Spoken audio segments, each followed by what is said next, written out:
Hello and welcome to another edition of This Time Around. I'm Debbie Hazelton, and today we will have a chat with Audri Scott Williams and later with Karen Hunter Watson.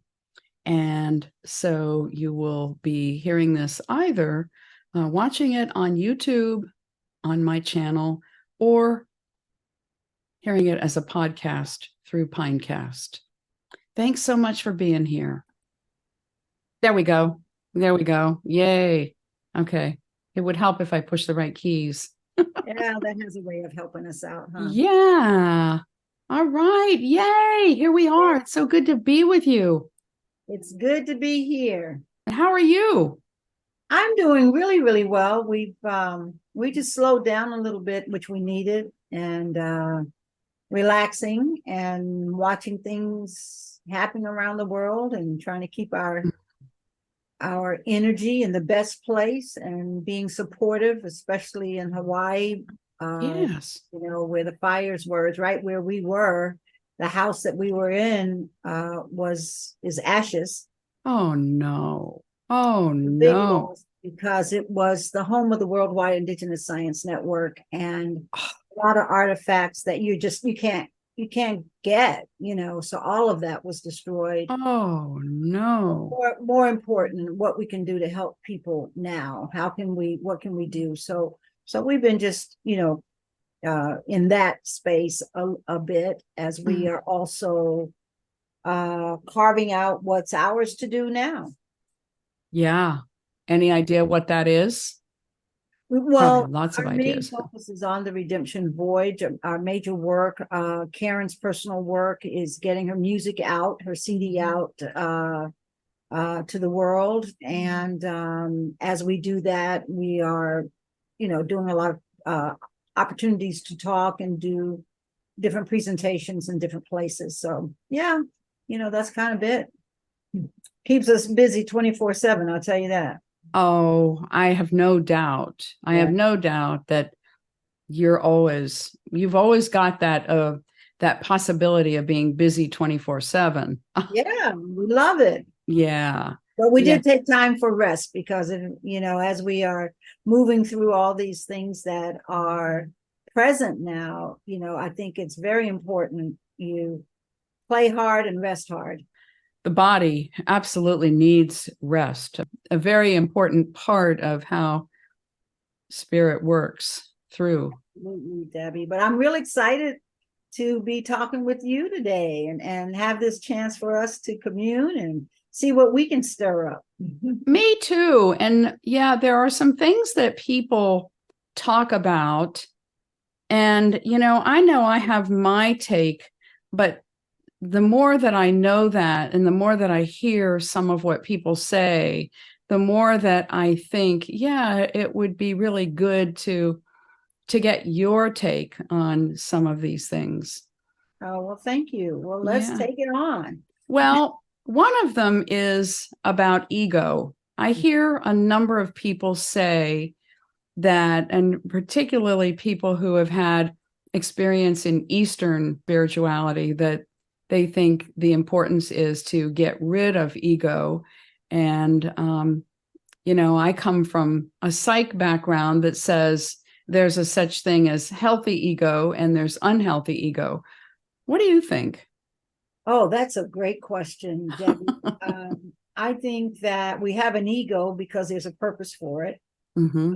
So I kind of follow in your footsteps there. I believe that there's a healthy ego, but there's also a time when ego steps beyond its its domain, and we get confused about what is the ego and what is my divine purpose here. I believe that the ego is framed so much by the experiences that we have in the world, and could definitely impact what we are willing to do or not willing to do, who we choose to love, what we choose not to love, all of that, because it's trying to fulfill itself, and I think we're in a time now where this is a really important time to me for humanity to begin to look at the role its ego is playing in terms of the decisions that are being made, not only about on a personal level, but what decisions we're making on a broader level, a national, international level, at this point, even a galactic level. What are the things that we do that uplift humanity? To me, that's always when I get very clear about what the ego is what I'm doing, what I'm saying, what I'm initiating. Is it lifting up the world? Is it better for the world that I'm doing that? Or is it creating a problem? But I also need to clarify that, because when you are in that space of stepping beyond the ego has a way of creeping into a lot of things. So you have to do a lot of contemplation, self-reflection. That's what I find is helpful for me. So I can just check myself. And then there's so much happening in the world right now, and people are wanting to be a positive force for change. And even in that, we have to make sure our head is in the right place. And what we're calling for change, is it not only is it for my best interest, but is it for the best interest of the whole? I think that's a balancing act. There's never a clear line between the ego and the soul. We just have to keep questioning ourselves and asking questions. Am I affecting the greatest good, or am I doing harm? Well, sadly, I think there are a lot of people who believe they're doing the greatest good because they're sure they know what the greatest good is for the world, and they're out there trying really hard to control. Well, I think when they're in that space of controlling, any of us are in that space of thinking we have to control things, that's an indication right there that we're out of balance. Mm-hmm. To me, that's an indication, because I agree. We're looking at, this year, in the last few months, we've had over 500 laws presented in various states across the nation that limit our rights, wants to roll back Roe versus Wade or some variation of that, making the LGBTQ community a community that can't get married, that can't have certain rights, that can't exist, and even giving punishable, having a punitive effect. The women's rights, gosh, I could go on and on. Immigration, yeah. And I don't know, more about what's happening with abilities and whether there are things that have been supportive or non-supportive. I think the point that I'm trying to make here, Debbie, is it appears that we are going back to this division and applying a measure of who has human rights and who shouldn't have human rights. And I believe that we're headed in a very dangerous direction, because if after a while, then whoever has that so-called controlling power then begins to put us all in these silos. Mm-hmm. And the worst thing that could ever happen, I should say the best thing that happened for us over the last century or so is breaking free of the silos. Yeah. So that we're all in this together. And I'm really concerned about what's happening on a political level, because it has a way of sparking sometimes the not so good part of us. Mm-hmm. Yeah, that is scary stuff. Yeah. That is scary. And all the more that, spirituality is an inside job. Yeah. Yeah.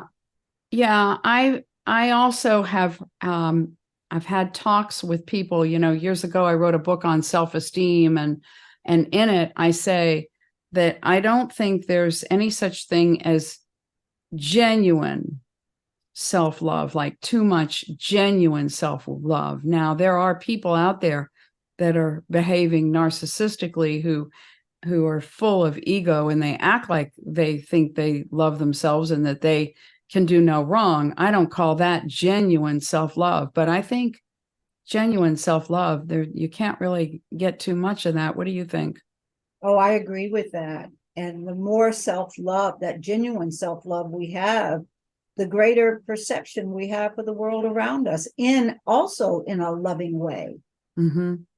I think when we get the opposite, it's sort of it's a very dangerous thing. So how do we balance it? I think becomes the question for me. You know, if I could share a quick story, and Please if do. Yeah. I was in Togo in West Africa at a ceremonial gathering, and in this particular community, there was a young lady who was what we would call we would recognize in our country as paralyzed, and she basically drug herself on the ground to all the different events and participated and all of that. And all of there were a few of us there from the Western world, from America and Europe. And our biggest thing was, how can we get a wheelchair for her? And when that question was, and then they were, most of the people who were on the team there were doctors and medical practitioners. Mm-hmm. So when we decided, well, we're gonna put some money aside and we're gonna have a wheelchair brought in for her. And so when we presented that to the chief, he's like, "What for?" And Oh. what that made me so aware of, in their mind, they saw no difference between her and everybody else. Their impression was that everyone comes into the world to offer the world something, and it's very important that they have a chance to do that. So it was a different shift.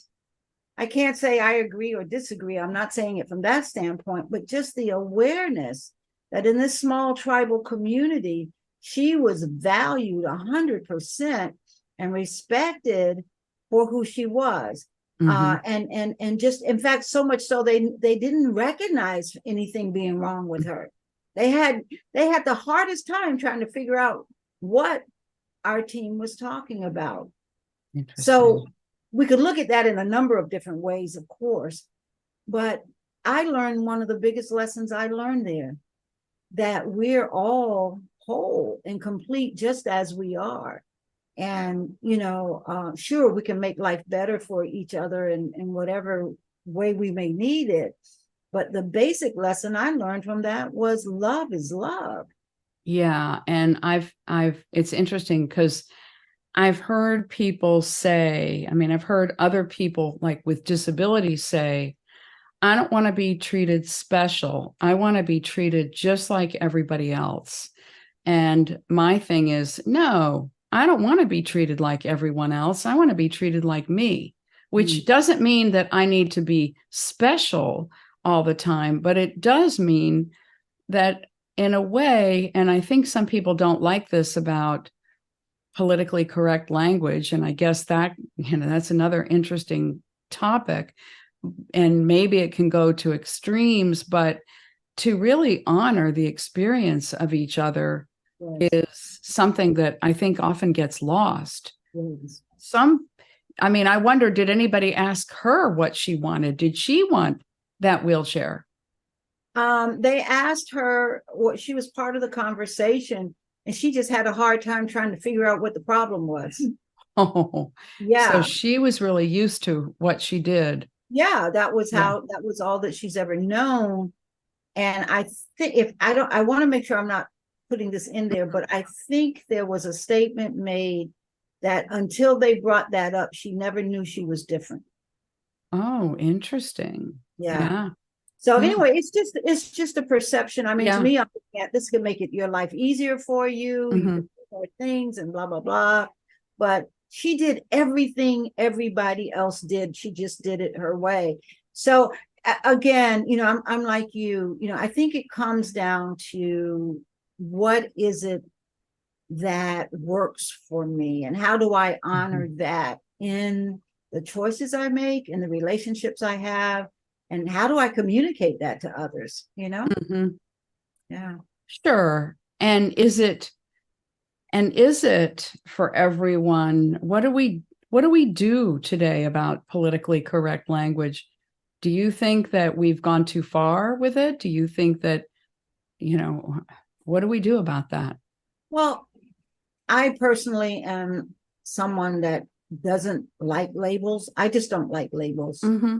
So I think that rather than put an emphasis on what's politically correct or not, I say what's good for the soul. Is it Okay. loving? Yeah. Do you communicate in a Right. loving way?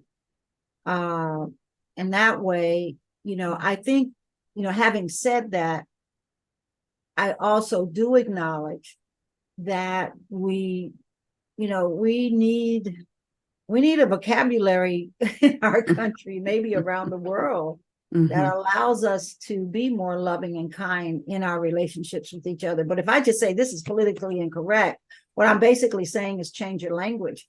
I'm not saying change your heart. I'd Mm-hmm. rather say, let's communicate in a loving and kind way, Yeah. because then I get to check in to me and say, who am I? What is it that Sure. I'm putting out in the world? What are my values? And then I stop looking for all the reasons I have to be different than you. I look at everything that makes us whole.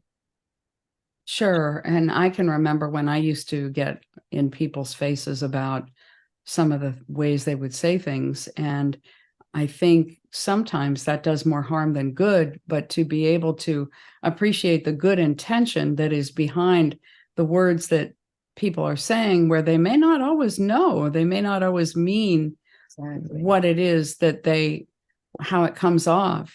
Mm-hmm. But, I am also glad that a lot of our language has become more inclusive. I mean, when I hear only the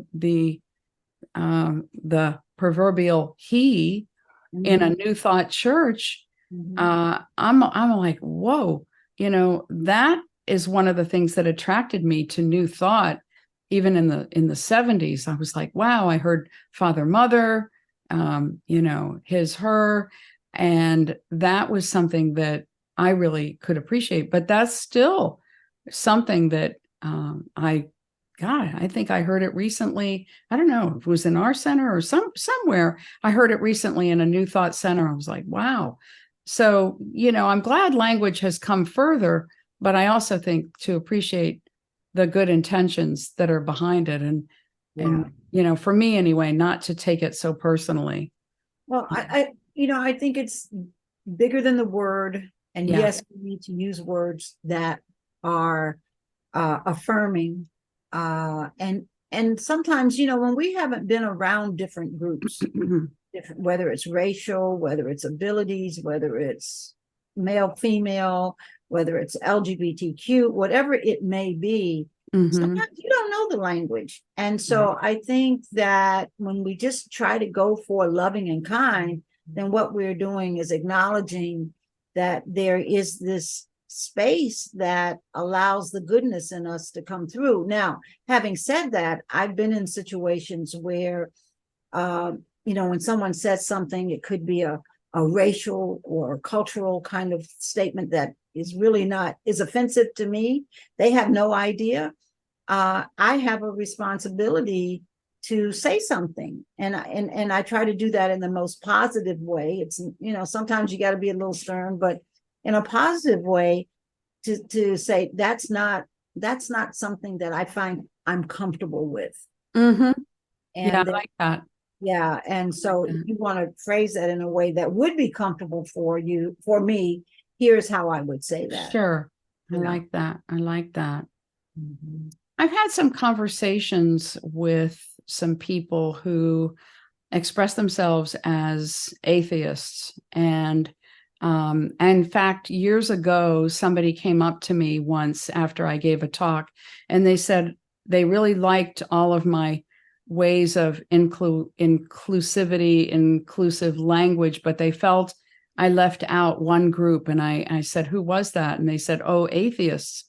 So lately, I've been having some conversations with atheists, and I've often felt that, as it's sort of like the blind men and the elephant, as we remember that maybe the elephant is greater than the sum of all of its parts, that there is a place for a rightness even within the point of view of atheists. What do you think? You know, that's an interesting question. One of the most spiritual persons I ever met was an atheist. Mm-hmm. He was the most loving and kind person. He was so into nature. He was, he did, gosh, he was more disciplined in his spirit, in his atheism than anybody I know in their God. Mm-hmm. Um, and what made that true is that he believed in everything that was beyond, everything was here. It was up to him how how he reacted and interrelated with everything in life and nature. Mm-hmm. So he was very aware of what he did. And yet he Interesting. didn't believe Yeah. there was a God in the sense that we would. He believed that this was the natural order of things, but he also believed there was an opportunity for him to be the best person that he could be, to be the most conscious person that he could be, and how he chose to live his life. I found that to be, I mean, to me, it was more like a spiritual practice. Uh-huh. And in many ways, he mirrored that. So I don't know. I believe people are in the spaces that they're in, including myself, in any given time. One to have that experience, and the other to grow either away from that and into something better, or to be in that space and expand in that space. And then so I can't really say anybody's right or wrong. I just believe if you believe it and you live what you believe, that's the Mm-hmm. testimony. Yeah, I guess from talking with a couple of them, I I think I understand it differently. I mean, I think when I used to think about atheism, it gave me the creeps to think of kind of being here and we're all alone and there's no anything out there. There's just we're all alone and here we are. And now I guess what I hear them saying is they don't believe in a deity. They still believe in, at least these couple of people I'm thinking of, they still, like you described, they're very spiritual. They don't believe that there's a specific order. And I guess I take it kind of like maybe they don't believe in Santa Claus. Like there's not a bearded man up there who's going to come down the chimney or out of the sky, but they still believe, at least one of them I know, still believes in an essence that Yeah, runs through everything. right. And that I really like. It to me, it is, you've heard me say, it's an it. And I like that. Yeah, Um, I like that too. And thank you for asking that question, Debbie. Not too many people have ever asked me that question. It raises, let's say, how do I do this without sounding- here's the Reverend going to speak on atheism, right? Uh, oh. I look at the history. Now I'm talking about the history of the misuse of religion. Mm-hmm. Whether we're talking about the Christian religion or any religion. I know more about the Christian religion, so I'll speak from that. It's not, it's been used in many ways, in a very bad way. I think about the popes in the 14th, 13th, 14th, 15th century who aligned with the hierarchy in different countries, created the papal bulls that spoke to if the sailors went out and they were sailing for the country and they found a land and indigenous people were there, they could be killed, raped, whatever, they would be absolved by God for their because they weren't human beings anyway. I think of slavery. I think of women's, what the whole women's suffrage Mm. movement and what that means, and the ways that religion often plays up the, how do I say it? Sometimes to me is so dangerous. Mm-hmm. It can easily diminish others, and that makes it okay for the behavior that happens that is very painful and tragic for those who are on the other end. So as I think about atheism, particularly in the context of the gentleman that I spoke to you about, he was the most loving and kind person I know, very soft-spoken, was very clear about what he valued and lived those values. I can understand how some people can step outside of the church and say, I don't find God here. Now, I believe that one of the things that we'll have a lot of work to do in terms of religion in this country and perhaps around the world is to look at how we make choices now to bring everyone into the circle, not to exclude anyone, and to get away from damning and condemning people just because of what they're self-presenting in terms of who they love and what race or what they come from, who they come from or who they are attached to, whatever their beliefs are. I think that this time gives us a great opportunity to begin to ask those questions and live those questions. So I can understand how religion can be both the answer to the problem as the answer to the question of who are we as a godly being, but also question the question. Make us go deeper. If I'm going to church and I'm hearing about hell and damnation, and I'm not knocking anybody's religion, I'm speaking my experience, I immediately want to get up and leave. So it's a big question. I think that faith and religion is always a question for us. And I think we end up in churches that mirror what we believe. So for the most part, I'm a New Thought minister, and I am very comfortable in a New Thought church that is speaking inclusivity and and learning to grow together and find ways that we can help frame things in a way that uplifts all of us. Because in the end, that for me, God is everything and we're part of God, so we're everything. So how do we live the love that we talk about? How do we live the life that is the example of love? Sorry for going on and on. I just got caught in that.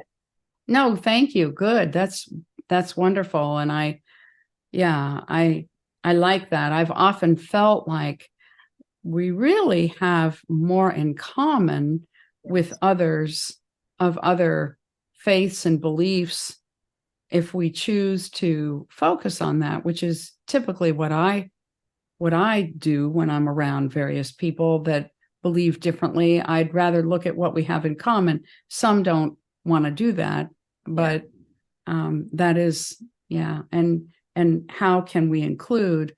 I mean, to me, the whole thing with the blind man and the elephant is really to say the whole is greater than the sum of its parts. So how can we enlarge our capacity to take in the whole? That's right. To take in the whole. Yeah. There's a lot of belief out there that life is hard. This is almost like a 2 or 3-part question. That life is hard. That we're here to suffer, and that it's just the way it is, and also that being spiritual means making sacrifices. And what do you think about any of that? Well, it seems like Earth is a school. You think? I'm here to learn, and but I don't see it as a burden. I don't think I have to suffer to be a good person. I believe we find the joy in we can find joy in almost anything. Does that mean there won't be trials and tribulations? No, I think there are. And I think often it's like, building making a beautiful piece of wood carving. You got to sand down that stuff that's, that needs to come off. But in the end, you see something beautiful. So I don't believe that we're here to suffer in any kind of way. I think we're here to live and to learn how to make choices that ultimately lead to the best choices. Now, all of us don't have an easy life. Now, that's certainly, and you ask yourself, why did that happen to that person? Or, why is that person's situation?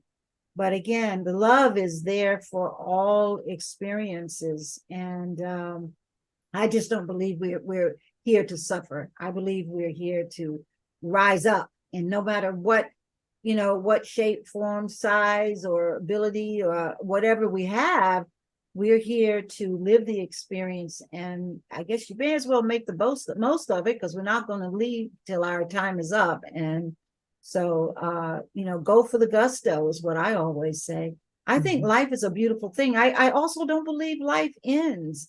This earth suit that I have is what allows me to be in this environment, of course. But I think there's a bigger part of me that once I drop this earth suit and move on to whatever the next iteration is, it's like high-fiving God and say, all right, God, I did that. Now what's next? So I believe that life continues. But I'm not minimizing the fact that we all go through tough things sometimes. We all go through some challenging things. And we can get caught in that and stay in that space. And some of us lose our, die on because we couldn't see beyond that. We couldn't realize that there was another possibility.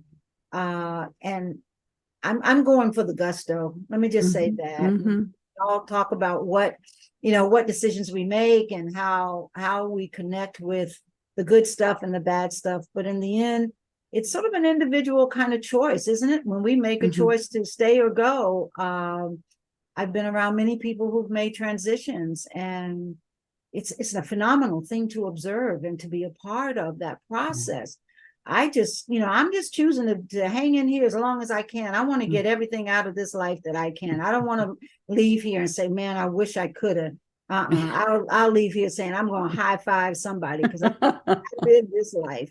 Doesn't mean I didn't have hard times, but I sure lived. I squeezed everything I could out of this washcloth. Yeah. I like that. I see a lot of spiritual centers or churches, and maybe this has always been the case, but it does seem like many of them have a lot of friction, a lot of things going on, rivalry going on in them. And it's kind of interesting because I think there are people who think, well, that's a church or that's a center. They should be getting along.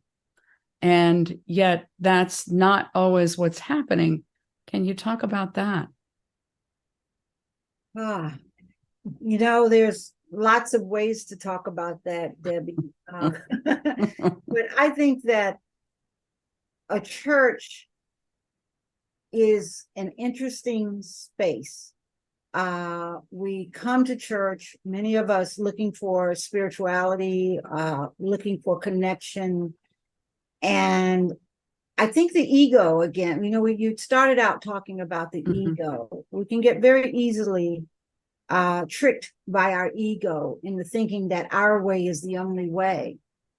And there has to me, in order for a church or any organization to work, there has to be a center that can hold really strong as people move through the various ego relationships they have with the church. And so it takes a strong leader to help a church move from an ego-based perception, individual ego-based perception, to a loving space perception where we may not always agree, but we really know we're all headed in a direction we want to go. That's a choice we make. So until we can see ourselves beyond our ego, then I think why not have a church be a place where everybody gets to play the ego game, because that's where they're supposed to learn and grow. So in a way, it has a positive aspect in the terms of being able to allow people to express themselves and then see their evolution in that process. A church can be destroyed by it when there's not a willingness on the part of the members of the church or a strong enough leader to help be there to pull the group together ultimately. I think that is always a challenge for a religious institution, how to hold the center strong enough so that the church can live and thrive in the principles and practices that it espouses. So it's not, if you want to see conflict, get everybody in one church. Try to hold on to them for, for a couple of months and see what happens, or however long. So it's not necessarily a negative thing. It's just that in spirituality, people have very different perceptions. And so we have to learn. And I think one of the important things about a spiritual center or a church is, how do we create an environment that allows expression without judgment? Mm-hmm. How do we allow expression without judgment? And how do we allow growth beyond the ego into our true humanity? Those are two questions that I've pondered as I've observed how organizations work, and especially churches, because it's much more compressed, in a way. Isn't it a lot like a family where there are often dysfunctional families? And I think within our relationships, I don't think we're taught in just naturally in our upbringing how to communicate non-judgmentally or how to perceive that way. And so to become better at doing those things, it just seems like those are things that go a long way to improve relationships between us, any of us in our world. Yeah. And I think in religion, period, especially if you look across, even just in our state and around the world,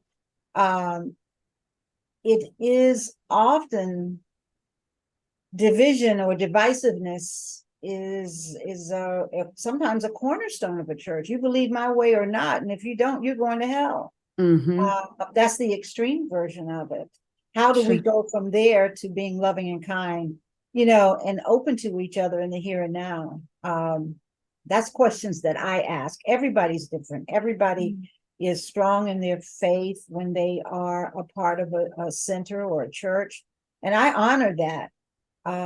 But I also know that there are ways that I choose to be different. And that doesn't mean I'm right. It just means that that's my choice.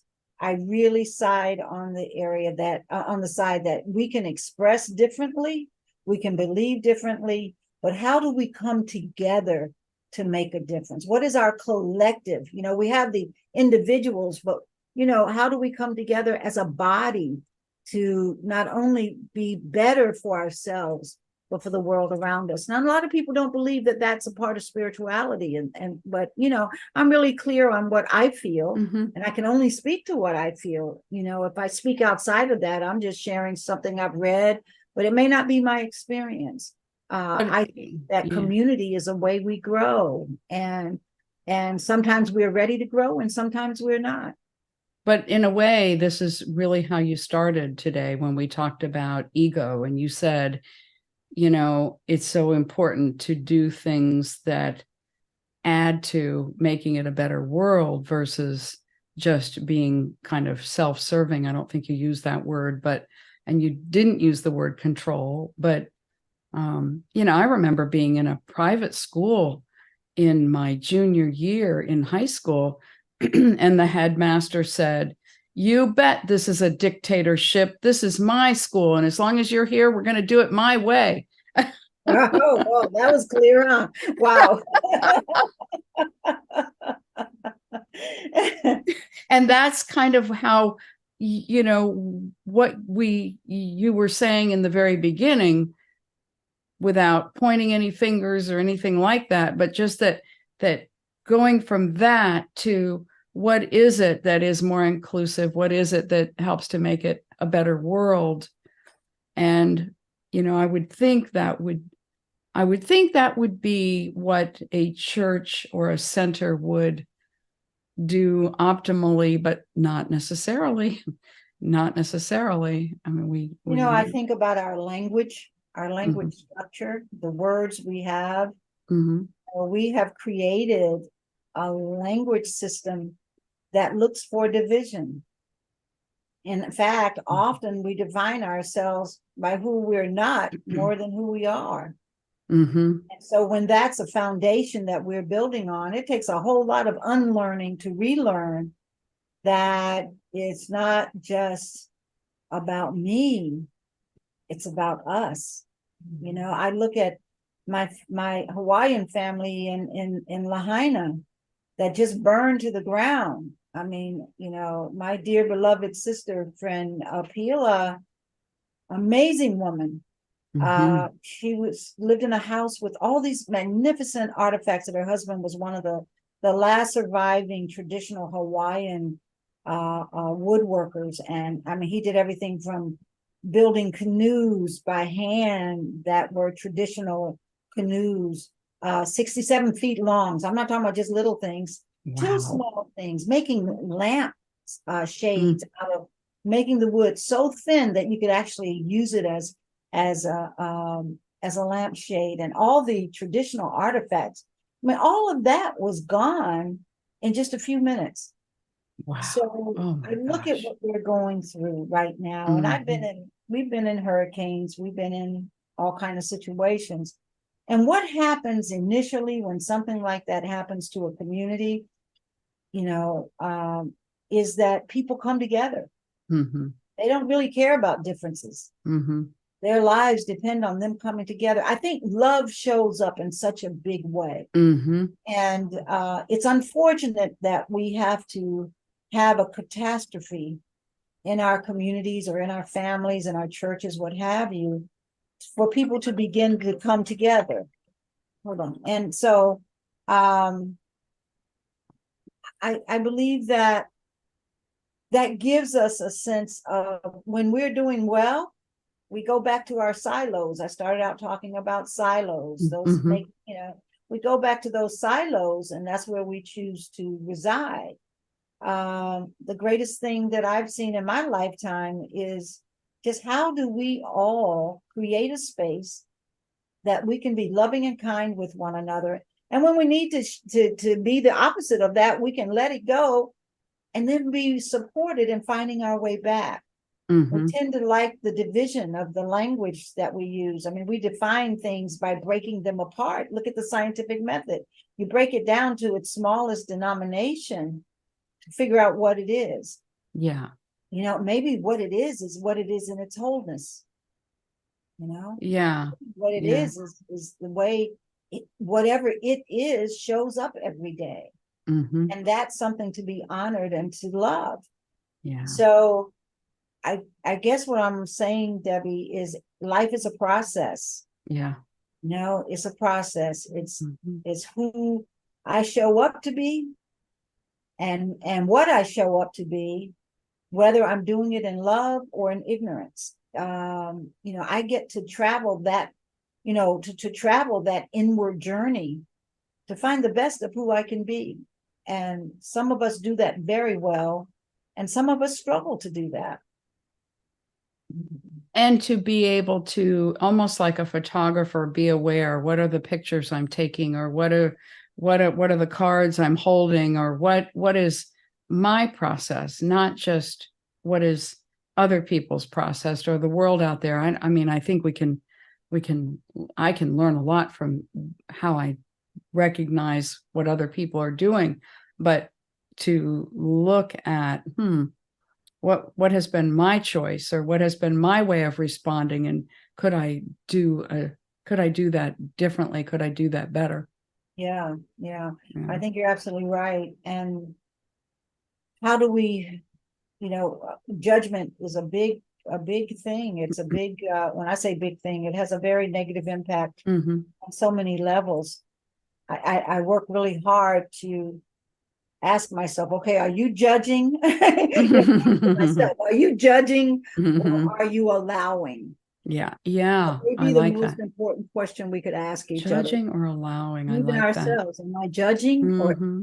allowing? Mm-hmm. I like that. Yeah. Well, those are the questions that I had in my mind. I'm curious, A, if you have other things you want to say about anything, and B, I want to know, when are you speaking again, either at SEC, do you know, and or one of those wonderful programs at the library that I've heard you do and was telling somebody about them yesterday. Oh, thank you, Debbie. I appreciate that. I am speaking at different churches, when I'm invited to do so. I'll be Okay. speaking this Sunday in Fort Walton Beach Okay. at the Unity Church, which we just Mhm. had such a good time there. Yes. I also be speaking at the Spiritual Enrichment Center, which I love and care for, Yes. in September. Good. Good. Yeah, in September.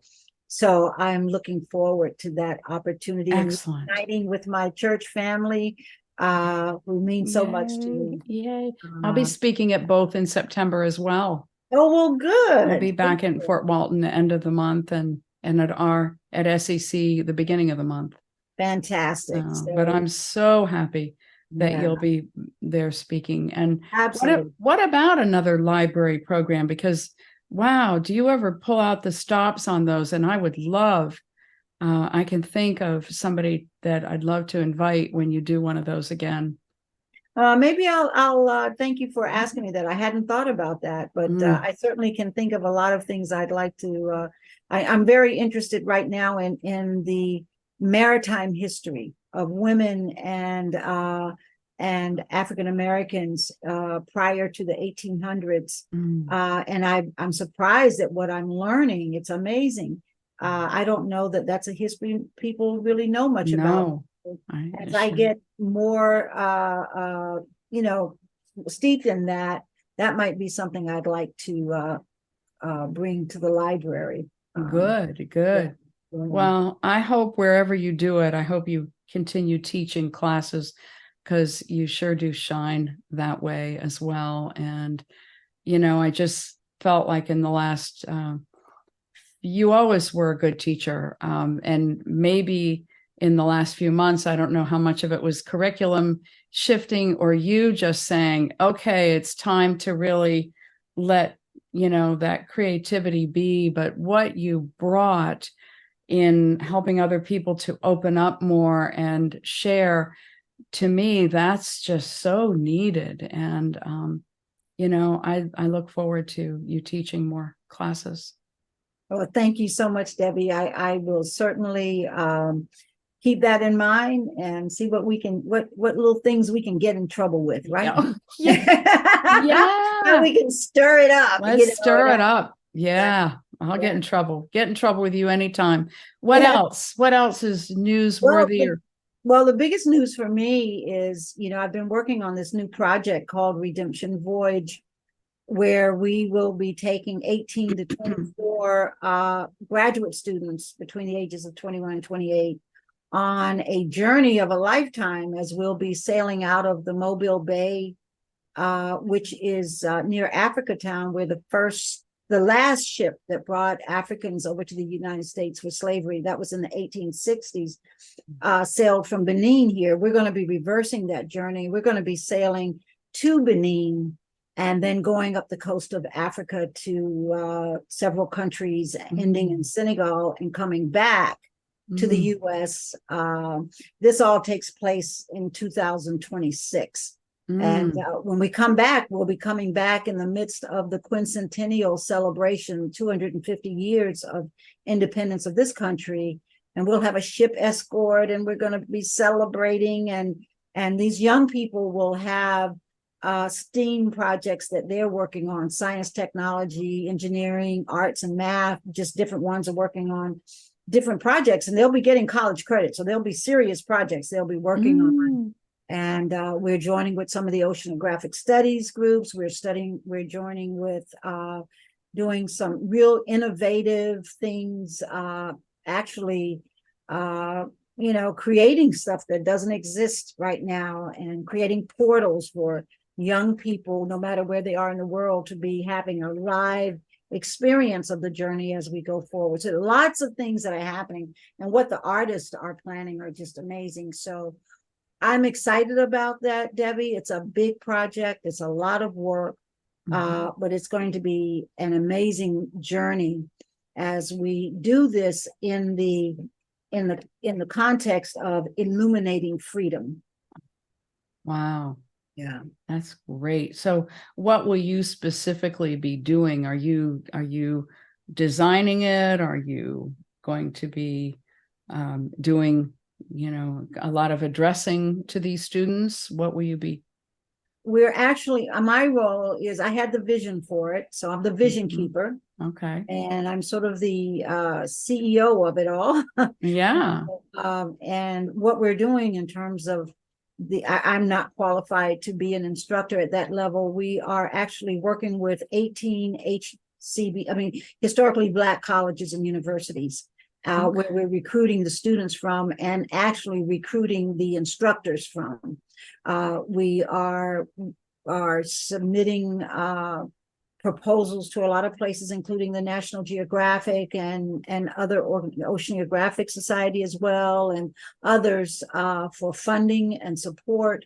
So it's something that in my eye and in my heart, I see becoming a really amazing journey. I see a movie coming out of this, or a documentary, something to that effect, of sharing this experience, because it's going to be amazing. So my role is really sort of I'm the vision keeper, and doing everything I can to make sure that happens. And of course, Karen is always with me, helping and supporting me in terms of staying, not burning myself out. I have a bad habit of pushing so hard. So I'm learning to pace myself, and yet at the same time learning that as I do, sometimes I'm even more effective. How about that? Love it. Well, yeah. I think it gives me the feeling of you keeping a schedule where you actually schedule time for you both in there, or time for rest, or time for just however you choose to spend it. That's kind of not booked in. It's booked by you for you, but it's not filled up with other people and so much stuff. Does that happen? That's right. Yep, that sounds right. That's but beautiful. It's something deep in my heart, so I it know. gives me great joy to see it beginning to come into fruition. Yeah, and I imagine between now and, what did you say, 2026, there's going to be a lot of work to do. Yes, absolutely. Wow. Absolutely. Well, that's wonderful. Well, I'm thrilled to have you here, and I know Karen is always right there in the background and in the foreground. Karen, do you have anything to add about what you want people to know? Just continue to get the best out of your life by doing that makes you happy, to enjoy life. Life is not here just for us to do all of those things that are scheduled to do, and but you have to enjoy life at its fullest within us, because we have a lot of things that we're called to do, but we don't always do them. So I think this is a time in life now that we acknowledge the calling that we have, and whatever those gifts we have that we are not using, I think it's time for us to begin to use those gifts. Because as you say, time is not promised to us. We don't know how long this life ends and lasts, but we know that it will go on within our being. And also, I just brought out a new album called Timeless, and it is filled with music that is uplifting, music for thought, makes you think, music to enjoy yourself, music to dance by, dance in spirit, or dance however makes you feel good. it's life-giving music. That's what my goal was when I created it, to help people to enjoy life and to look at life in a different way. So, Well, yeah. It's yeah. music you wrote, right? Yes, it's all right. Mhm. It's all music that I wrote. And it's music that you've used to heal yourself. Right, healing Yeah. music. Also, because writing music is a healing process for me. It's a part of my healing process when I can create. You know, the blessing is that I'm a vocalist as well. Not only did I just, write the music, I sing as well. And it is a blessing because of the healing experience I had of throat cancer, that I have miraculously, through doctors and prayer, I was able to come through that. So I see it as being a gift to me. And for me not to use that gift would be not the thing to do. Has anyone come to you for healing yet? And during this time recently, no, but I had people, yes, in past times come to for healing. Yeah, I think they will. And how can people get your CD? They can go to Bandcamp. Is where it's to get it from Bandcamp. Yeah. How do you spell? Ask for Timeless on Bandcamp, and Karen Hunter Watson, and the music comes up. You can buy the whole piece, the whole album, or you can select the songs that you like best. How do you spell this Bandcamp? How do you spell that? BANDCAMP.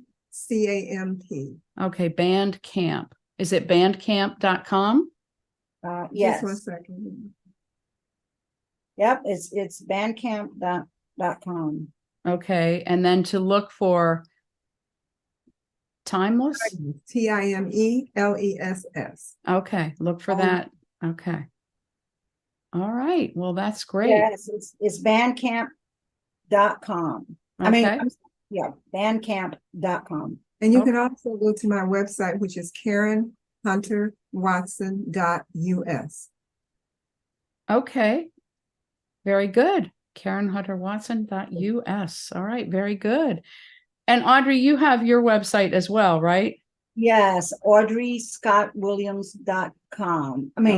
.com. And it's Audri, AUDRI. Right. It is. Yeah. So I invite you there, or Facebook, wherever. I think I'm on a few platforms. So I try to keep it up to date so that anyone who's interested can learn more about the work that we're doing and have done. Good. So thank you for asking us that. Yeah, you bet. So I correspond a lot with people on Facebook. I know. Yes. Yeah. Good. Very good. I have something I want to say, and that is how much I appreciate you, Debbie, how much I appreciate you continuing to, have communication be such an important part of your life's work. You have so much information and so much knowledge and wisdom that you share, that I've just always enjoyed being around you. I love, you just have such a contemporary way of looking at the world and bringing things together. And you speak your voice. You say what you feel that you need to say. And I appreciate that. And I just want you to know how valued you are in our community. Oh, thank you so much for saying that. Thank you. Thank you both. Thank you for being you. Oh, thank you. Thank you each and both. I love you both. And I'm just glad we're all connected. And,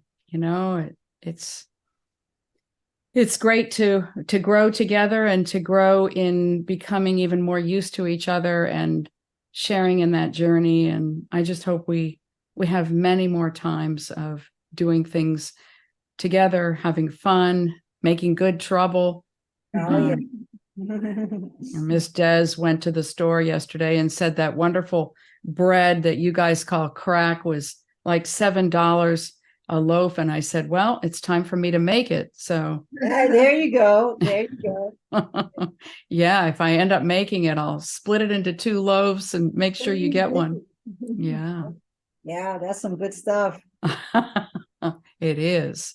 Well, All right, All my right, dear. thank you, Well, thank you Debbie. so much for giving us an opportunity to have this time with you. oh, thank you. Thank you so much. I'm just glad to know, that you're still both out there. Of course you would be, and doing great things. And I hope to get together with you soon. We need to have some meals together Yes, we and do. all those good things. Yes, absolutely. I'm gonna Love you. love you.